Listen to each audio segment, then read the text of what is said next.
মোটামুটি এখন অধিকাংশ স্প্রেগুলো আমি বিকালবেলাতেই করি। বাজারে এখন কিন্তু আমদানি হবে না, একদম রাজার মতো বিক্রি করতে পারবে। আলফা ন্যাপথাইল অ্যাসিটিক অ্যাসিড, এইটা আপনারা গাছে দেবেন, খুব সাবধানতা অবলম্বন করতে হবে। খেয়াল করে দেখেছেন যে উপাদানগুলো দিচ্ছি প্রত্যেকটা কিন্তু গাছের হরমোনকে টাচ করে যাচ্ছে। ভালো করে দেখবেন কতগুলো উপাদান গাছকে দিয়ে যাব, টাচ করে যাব। আপনি বুঝবেন যে মাঝখানে যদি কালো হয়ে যায় তাহলে সেটা কিন্তু আপনার পরাগায়ন ব্যর্থ হয়েছে। এইখানে আপনার এইরকম চার্কিং দিতে হবে। এই যে সুতো, এই সুতো ধরে এরকম আপনি করতে পারেন, এমন সুতো ধরে এরকম চার্কিং দেবেন, যে ঠুক ঠুক ঠুক ঠুক করে বাড়ি মারতে হবে। একটা ছোট কাঠ আছে, কাঠ দিয়ে এরকম ঠুক ঠুক করে বাড়ি। আজকে চাষি ভাই মে মাসের 14 তারিখ, বেলা এখন ঘড়িতে 8টা বাজে। তো 8টার সময় রোদের তাপমাত্রা আপনারা দেখতে পাচ্ছেন, সূর্যের তেজ যেন আস্তে আস্তে বাড়ছে। আর যত দিন গড়াবে মোটামুটি 12টার পর থেকে তাপমাত্রা চরম পর্যায়ে পৌঁছাবে, 39-40-এর কাছে পৌঁছে যায়। তো এই রকম তাপমাত্রায় গাছে টমেটো কেমন সেটিং হয়েছে আপনারা দেখতে পাচ্ছেন। থোকায় থোকায় টমেটো ধরে আছে না? তো মে মাসের 12 তারিখে এই থোকায় থোকায় টমেটো এইভাবে কিভাবে সম্ভব? এত ফ্রুট সেটিং কিভাবে হচ্ছে? খেয়াল করেছেন ছোট বড় দিয়ে, এই দেখুন ছোট, এই দেখুন মাঝারি, এই যে মাঝারি, এইগুলো বড় হয়েছে, এটা ছোট, নিচে দেখুন আরো, এই দেখুন। তাহলে অবস্থা দেখুন, এইভাবে থোকায় থোকায় কিভাবে সম্ভব হচ্ছে, সেটাই তো আজকের ভিডিওতে আপনাদেরকে দেখাবো। শুধুমাত্র কয়েকটা স্প্রে বা সার এর উপরে কিন্তু ডিপেন্ড করে না, অনেকগুলো ক্রাইটেরিয়া আছে। ছোট ছোট ছোট ছোট যত্ন, পরিচর্যা, ওপরে স্প্রে, এর মিলিত প্রভাব হচ্ছে কিন্তু এই ফল এরকম ধরবে। এই যে বললাম ছোট ছোট অনেকগুলো টেকনিক, এক একটাতে 5%, কোনোটাই 10%-এর যদি বেশি হয়, তার প্রভাব কিন্তু এই ধরনের ফ্রুটিং। আপনি যেখানে দেখবেন এই গাছগুলোর, সেখানে কিন্তু একই অবস্থা আছে। আর একটু ধৈর্য ধরে বসবেন, সম্পূর্ণ জমিতে কেমন টমেটো হয়েছে, দুপাশ দিয়ে গাছগুলোর কেমন কন্ডিশন আছে, কেমন ফুল আছে, সব কিছুই আপনাদেরকে দেখাবো।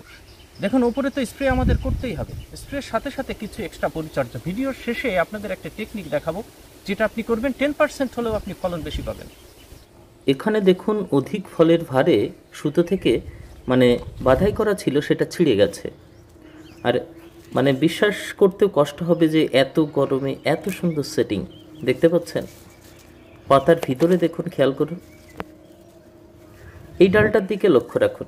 এটা তো দেখুন টমেটোর ভারে এটা ভেঙেই গেছে, এখানে বাড়তে গিয়ে দেখি একটু টান লেগেছে, ভেঙে গেল। আপনারা দেখছেন চাষি ভাই green wave farmers creation channel, আপনাদের সঙ্গে রয়েছি আমি সুশোভন। যে সমস্ত চাষি ভাই আপনারা প্রথম চ্যানেলে আসলেন, চ্যানেলটিকে সাবস্ক্রাইব করে পাশে রাখতে পারেন, কারণ এই পরিচর্যার কথা প্রতিনিয়ত এই চ্যানেলে থাকে, আমার চাষের কথাগুলো। তো এই জমিতে তো মালচিং পদ্ধতিতে টমেটো চাষ আপনারা দেখছেন।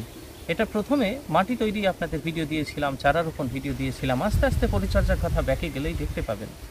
একটু লেট হয়েছে অন্য ঝিঙের, আপনার লঙ্কার, পটলের পরিচর্যার কথাগুলো তুলে ধরার জন্য, এটা একটু দেরি হলো। তবু এখন আপনাদের কাছে তুলে ধরি যে কি কি অ্যাপ্লিকেশান করেছিলাম সেটাও আপনাদেরকে জানাবো, আর আজকে কি স্প্রে করব সেটাও আপনাদেরকে জানাবো। এই ব্যাগ দেখছেন, ব্যাগের ভিতরে কিন্তু সমস্ত ওষুধগুলো আছে। তো এই ওষুধগুলো একে একে সব গ্রুপ বানিয়ে আপনাদেরকে দেখাবো। আর ভিডিও শেষে যদি ভালো লাগে একটা লাইক করবেন, কমেন্ট করবেন, আর উপকারী যদি মনে হয় তাহলে চাষি ভাইদের কাছে শেয়ার করবেন। আসুন এবার সরাসরি টমেটোর ফুলজালিগুলো টেকানোর জন্য আমি 3টে স্প্রের কথা আপনাদেরকে বলে দেবো। মানে সেই স্প্রের ভিতরে কম্বিনেশন থাকবে, আপনি কোন কোন কম্বিনেশন করবেন, যার ভিতরে মোটামুটি ছত্রাকনাশকের সঙ্গে সঙ্গে গাছের সমস্ত খাবারগুলো যেন থাকে। এই যে রোদ, একটা কথা মাথায় রাখবেন, এই অতিরিক্ত তাপমাত্রায় আমরা যেরকম মাঠে আসলে কষ্ট হয় রোদের ভিতরে, ঠিক গাছও কিন্তু একটা নির্দিষ্ট টেম্পারেচার মোটামুটি 30-এর উপরে গেলে গাছ কিন্তু তখন ধুঁকতে থাকে, স্ট্রেসে চলে যায়। তো আমাদের এমন স্প্রেগুলো করতে হবে, এমন খাবার গাছে দিতে হবে যেন সেই ধকলটা তারা কাটিয়ে উঠতে পারে এবং রোদের বিরুদ্ধে লড়তে পারে। ঠিক তেমন কিছু কিছু উপাদান আমাদেরকে কিন্তু গাছে দিতে হবে, তবে কিন্তু দেখবেন খুব সুন্দর ফুলজালিটা আসবে। তো প্রথম স্প্রের কথা আপনাদেরকে বলি, যেটা আমি দিয়েছিলাম আগে এবং তার ফলাফল দেখেই আপনাদের কাছে বলছি। তো প্রথম স্প্রেতে ছিল, সরাসরি কোনো এডিট করব না, একদম আনকাট ভিডিও। এখানে আমার হাতে দেখছেন 3টে উপাদান, আর এর সঙ্গে একটা মিশিয়েছিলাম, সেটা হচ্ছে 19-19-19। কাছে নেই এখন, ফুরিয়ে গেছে ওটা। 19-19-19 এনপিকে যে সারটা পাওয়া যায়, 15 লিটার জলে আপনারা সেটা 70 গ্রাম দেবেন, ওটা আলাদা করে গুলবেন। আর তার সঙ্গে মিশিয়েছিলাম সেটা হচ্ছে ইসাবিয়ন। ঠিক যখন ফুলটা স্টার্ট হয়েছে 2-1টা করে জালি পড়ছে, ইসাবিয়ন পিওরেস্ট ফর্মে অ্যামিনো অ্যাসিডের ভিতরে সব থেকে বেশি আকারে আছে, আর এর ভিতরে short chain peptide, long chain peptide, মানে প্রোটিনের সোর্স। অ্যামিনো অ্যাসিড এবং প্রোটিন। গাছে ফুল আসতে সাহায্য করবে আর গাছকে রোদের হাত থেকে বাঁচাতে কিন্তু সাহায্য করবে। এটা একটা স্টিমুল্যান্ট বলতে পারেন, গাছের টনিক বলতে পারেন। তো এটা আপনারা 30 ml দেবেন। 30 ml নিলেন, মনে রাখবেন 4টে উপাদান মেশাচ্ছি, 19-19-19 ছিল, আর তার সঙ্গে ছিল ইসাবিয়ান 30 ml। এবার এটা ছিল ইনজেক্ট, এটা আমি কাছে রাখি। তো এই ইনজেক্টের ভিতরে দেখুন কি কি থাকছে, আর উপাদানগুলো দেখুন কতগুলো টাচ পড়ে যাবে গাছকে। তো এর ভিতরে আছে হিউমিক আছে, ফলভিক আছে, আর হচ্ছে আপনার পটাশিয়াম অক্সাইড আছে। হিউমিকের ভিতরে প্রচুর পরিমাণে আছে, 60 থেকে 65% আছে, আর ফলভিক অ্যাসিড আছে 10 থেকে 15%, আর 8 থেকে 10% আছে পটাশিয়াম অক্সাইড। তাহলে কি সুন্দর 3টে উপাদান, বুঝতেই পারছেন। তাহলে ইসাবিয়ান অ্যামিনো অ্যাসিড গেল, আর এর ভিতরে হিউমিক পেলো গাছে, সঙ্গে পটাশিয়াম এবং ফলভিক পেলো, 4টে উপাদান। আরও যে 19-19-19 দিয়েছিলেন, তাহলে তার ভিতরে নাইট্রোজেন, ফসফরাস, আর হচ্ছে আপনার কি পেলো, পটাশ পেলো।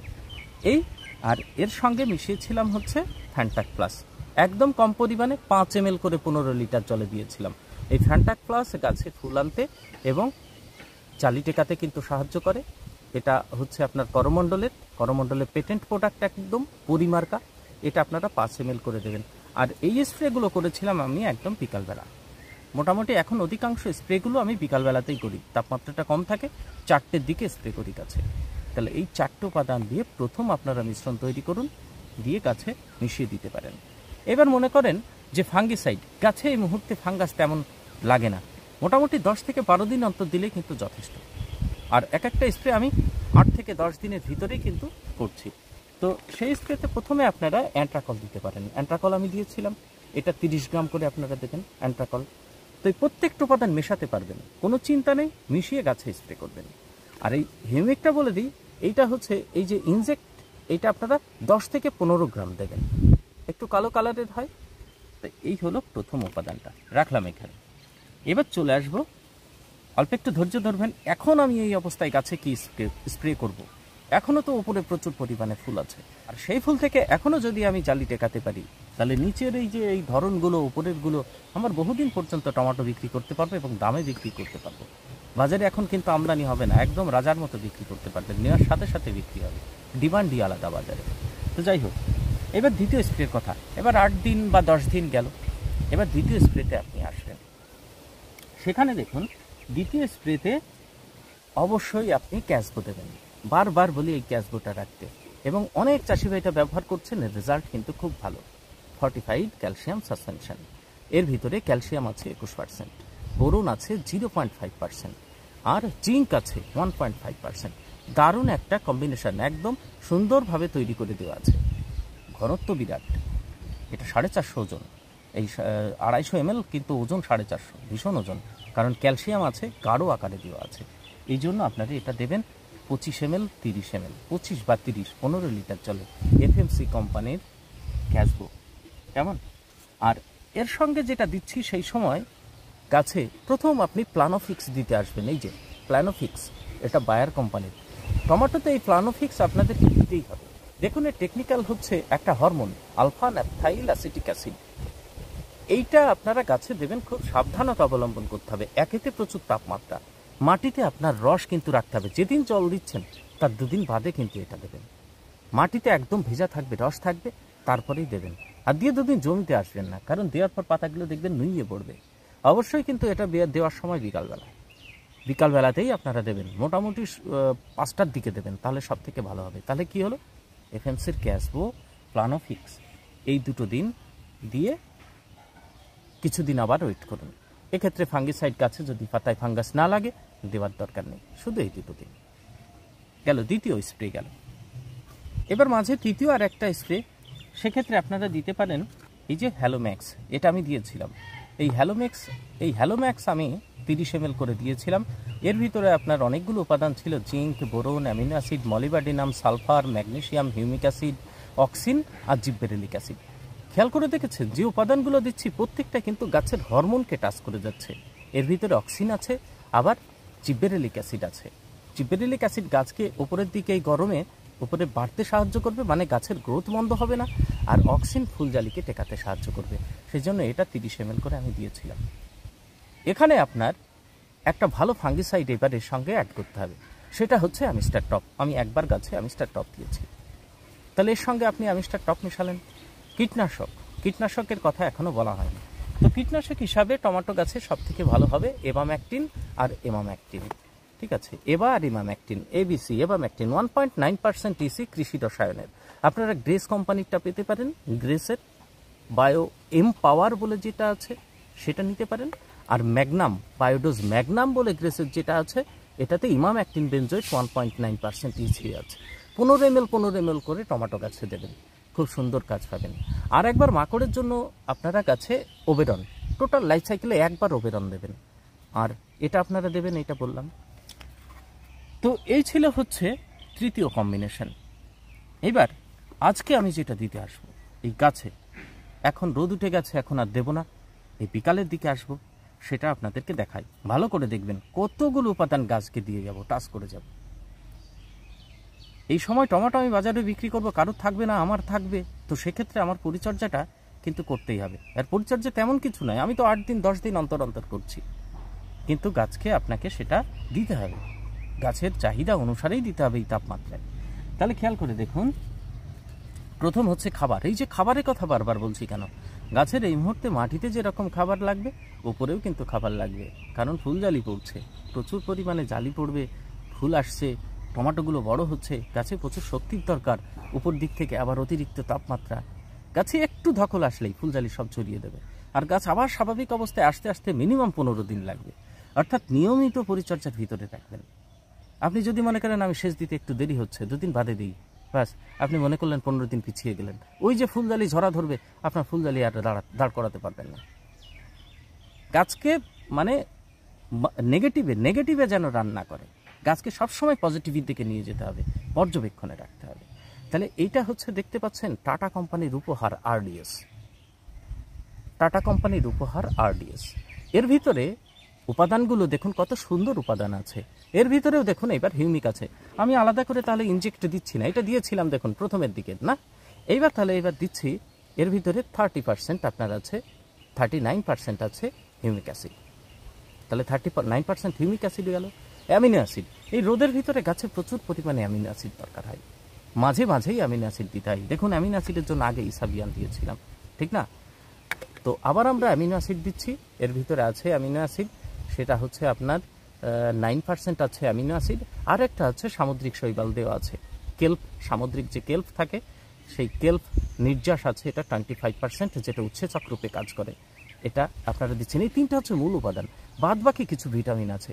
ভিটামিন আপনার B1 আছে, যেটা হচ্ছে থায়ামিন, তারপরে অ্যাসকারবিক অ্যাসিড আছে, ভিটামিন সি আছে 20%, ভিটামিন ই আছে 1%, আর হচ্ছে ইনোসিটাল, মায়ো ইনোসিটাল আছে 4%, টোটাল 100%। দারুণ একটা কম্বিনেশন হবে। এটা আমি প্রথম এই মুহূর্তে কিন্তু গাছে স্প্রে করছি। এইবার এর সঙ্গে কি দিচ্ছি, এর সঙ্গে দিচ্ছি টাটা কোম্পানিরই সারপ্লাস। দেখুন টাটা সারপ্লাস দিচ্ছি এর সঙ্গে। কেমন? এই টাটা সারপ্লাসের ভিতরে আছে আপনার জিঙ্ক 5%, বোরন 0.5%, আর মলিবডিনাম 0.25%। তাহলে খেয়াল করে দেখুন, জিঙ্ক, বোরন, মলিবডিনাম, এর ভিতরে অ্যামিনো অ্যাসিড, হিউমিক অ্যাসিড, তারপরে সামুদ্রিক শৈবালের নির্যাস, আর সঙ্গে কিছু ভিটামিন। কি দারুণ কম্পোজিশন হলো, বুঝতে পারছেন? তাহলে এই দুটো আপনারা এই মুহূর্তে মিশিয়ে দেবেন। এটা হচ্ছে আপনারা মোটামুটি 30 ml করে দেবেন, আর এটা 10 গ্রাম আছে, এটা 30 লিটার চার্জারের হবে, মানে 5 গ্রাম করে 15 লিটার জলে দেবেন। দুটো গুলে সুন্দর করে মিশিয়ে দেবেন। এইবার এর সঙ্গে আমি এইবার কিন্তু ফাঙ্গিসাইড মারবো। কেন ফাঙ্গিসাইড মারবো? এই সময় টমেটো গাছে টমেটো ধরেছে, গাছের পাতা ভালো আছে, হঠাৎ করে দেখবেন টমেটো ধরা অবস্থায় গায়ে গায়ে স্পট, কালো কালো স্পট শুরু হয়ে যাবে, পাতায় স্পট শুরু হয়ে যাবে, মানে অ্যানথ্রাকনস, ডাউনি মিলডিউ, পাতায় হলুদ দেখতে পাবেন আপনি। অ্যানথ্রাকনস, ডাউনি মিলডিউ আর লেট ব্লাইট, এই 3টে এই সময় যেন টমেটো গাছে না লাগে, তার জন্য ভালো একটা আপনারা ফাঙ্গিসাইড দেবেন। সেই ফাঙ্গিসাইড হচ্ছে টাটা কোম্পানির সার্থক। এই সার্থক নিয়ে ডিটেলস আপনারা একটা ভিডিও তৈরি করব, কত ভালো এটা আপনারা দেখবেন, তাহলে বুঝতে পারবেন। শুধু সার্থক নিয়েই আলাদা একটা ভিডিও তৈরি করতে হবে, কারণ এর কম্পোজিশন দুটো আপনাদেরকে বলে দিই। সেটা হচ্ছে ক্লোরোথালোনিল 56%। আপনারা জানেন যে টাটা ঈশান বলে যেটা পাওয়া যায়, ক্লোরোথালোনিল, ঠিক না? সিনজেন্টার, তারপরে যেটা আপনার কবজ নামে পাওয়া যায়, ঠিক সেই টেকনিক্যাল হচ্ছে 56% এটা আছে এর ভিতরে। WG ওয়েটেবল গ্র্যানুলি দানাদার আকারে আছে। আর একটা দেখুন টাটা এরগন বলে যে ওষুধটা পাওয়া যায় না, সেই টাটা এরগনের উপাদানটা এর ভিতরে মেশানো আছে। এটা হচ্ছে ক্রিসক্সিম মিথাইল 15%। ক্রিসক্সিম মিথাইল টাটা এরগনের ভিতরে যেটা আছে আর টাটা ঈশানের ভিতরে আছে, সেই দুটো মিশিয়ে কিন্তু এটা তৈরি হয়েছে। এটা রিকমেন্ড করছে সমস্ত সবজি জাতীয় ফসলে আপনারা দিতে পারেন। আবার বলি, এটা লেট ব্লাইট, অ্যানথ্রাকনস, ডাবলি মিলডিউ, তারপরে আপনার লিপ স্পট, এই জাতীয় মানে পাতার সমস্যাগুলো আসবে না। এই হচ্ছে আমি মেশাবো এখন, মিশিয়ে জমিতে স্প্রে করব। তো এক সাইডে এই সার্থক দিচ্ছি আর এক সাইডে ফাঙ্গিসাইড রূপে এই যে মিরাভিস ডুও দিচ্ছি সিনজেন্টার নতুন ওষুধ। এটা নিয়ে একটা আলাদা ভিডিও করে দেবো। তো দুটোর রেজাল্ট আমি একটু তুলনা করব, কোনটার ব্যাপক রেজাল্ট আসে। এই দুটো কিন্তু আমি আপনাদেরকে রেজাল্ট পরে দেখাবো আর আলাদা একটা ভিডিও করে দেবো। এবার আসি চাষি ভাই, এই যে স্প্রের কথাটা বললাম, এর সঙ্গে আপনাকে আর কি করতে হবে। আমরা যে মালচিংয়ে টমেটো করেছি আর মাঝখানতে যে ড্রেনটা আছে, এই ড্রেন আপনি কখনো কিন্তু ফাটতে দেবেন না। ড্রেন ফাটতে দিলে মনে করবেন এই মালচিং আরও উপরে আছে, নিচে তাহলে জলকষ্ট উপরে অলরেডি শুরু হয়ে গেছে। তো ড্রেন সব সময় আপনি ভেজা রাখবেন। ড্রেনই বলবে কখন জল দিতে হবে। যখনই একটু ফাটা হবে তখনই দিয়ে দেবেন। হালকা মাটি নরম থাকবে কিন্তু উপরে ফাটা দেবে, ঠিক সেই কন্ডিশন আপনার জল চালিয়ে দেবেন। জল বেশি হাই তুলবেন না, মানে যেখানে মালচিং যে অবধি আছে, মানে বেড যতটুকু, আপনার যদি বেড 8 আঙুল হয় তাহলে 4 আঙুল অবধি জল দিয়ে বাঁধিয়ে রাখুন, ধীরে ধীরে চলে যাবে। আপনি ঘন সেচ দিন কিন্তু ড্রেনের হাফ পজিশন করে জল দিন, তাহলে জল গেল একটা ফ্যাক্টর। এই জল আপনার ফুলজালি দাঁড়াতে কিন্তু সাহায্য করবে। 2 নম্বর হচ্ছে পর্যাপ্ত পরিমাণে মাটিতে আপনারা সারটা দেবেন, অনুখাদ্য এবং কিছু সার, এনপিকে যে সারটা। গাছের পাতা দেখবেন, অনুভব করবেন অতিরিক্ত জোর করে আমার দরকার নেই, গাছের সবুজাভ ভাব থাকবে, পাতাগুলো এরকম থাকবে সুন্দর। ফুলগুলো দেখলেই আপনি বুঝতে পারবেন। ফুলের বোটা যদি খুব সরু হয়ে যায়, হলুদ হয়ে যায়, আপনি মনে করবেন গাছে আমার সার দরকার আছে। তো ঠিক সেই সময় আপনারা কখনো ডিএপির সঙ্গে কিছু পটাশ, কখনো আপনারা 15-15 ব্যালান্সের যে সারটা আছে, কখনো 14-35-14, এটা আপনারা জমিতে ব্যবহার করতে পারেন।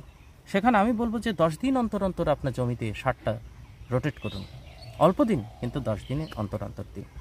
আরেকটা কথা হচ্ছে, সেটা হচ্ছে ফুলজালি টেকানোর জন্য এই তো প্রচণ্ড তাপ পড়ছে, এই প্রচণ্ড তাপের জন্য আপনার এই ফুলগুলো, এই দেখুন এখানে এটা কিন্তু জালিতে কনভার্ট হয়েছে। এই যে জালিতে কনভার্ট হচ্ছে, এটা কিন্তু শুকিয়ে গেছে, খেয়াল করেছেন, এটা শুকিয়ে গেছে।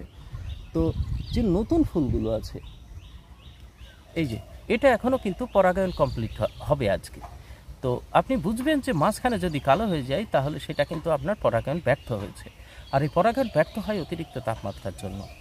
এর যে পরাগ রেণুটা আছে অতিরিক্ত তাপমাত্রার জন্য, শুষ্ক আবহাওয়া, অতিরিক্ত তাপমাত্রা, মাটিতে জলকষ্ট, যে কারণে এটা শুকিয়ে যায় পরাগ রেণুটা। আর শুকিয়ে যাওয়ার পর আপনার পরাগায়ন সম্পন্ন হয় না। পরাগায়ন সম্পন্ন না হলে আপনার কিন্তু এরকম কালো হয়ে শুকিয়ে যাবে। তাহলে সেক্ষেত্রে আপনার কী করার আছে, সেক্ষেত্রে এই যে ফুল দেখছেন, এই যে নতুন এখানে হচ্ছে, এইখানে আপনার এইরকম জার্কিং দিতে হবে। এবার জার্কিং দিলে ওপর থেকে রেণুটা এসে নিচে, মানে এগুলো হচ্ছে উভলিঙ্গ ফুল, এর ভিতরেই পুংরেণু, এর ভিতরেই স্ত্রী রেণু আছে। তো জার্কিং যখন দিচ্ছেন তখন কিন্তু 2 ধরনের রেণুর মিলনের ফলে আপনার দেখবেন 10-15% আপনি বেশি কিন্তু জালি পাবেন। তো এই বেশি জালি বললাম না, অনেকগুলো ক্রাইটেরিয়ার মিলিত প্রভাব, তা এটা হচ্ছে সেটা, এরকম জার্কিং। আর আপনি মনে করছেন যে এরকম জার্কিং আমি কত ফুলে দেবো, প্রচুর তো ফুল ফুটেছে।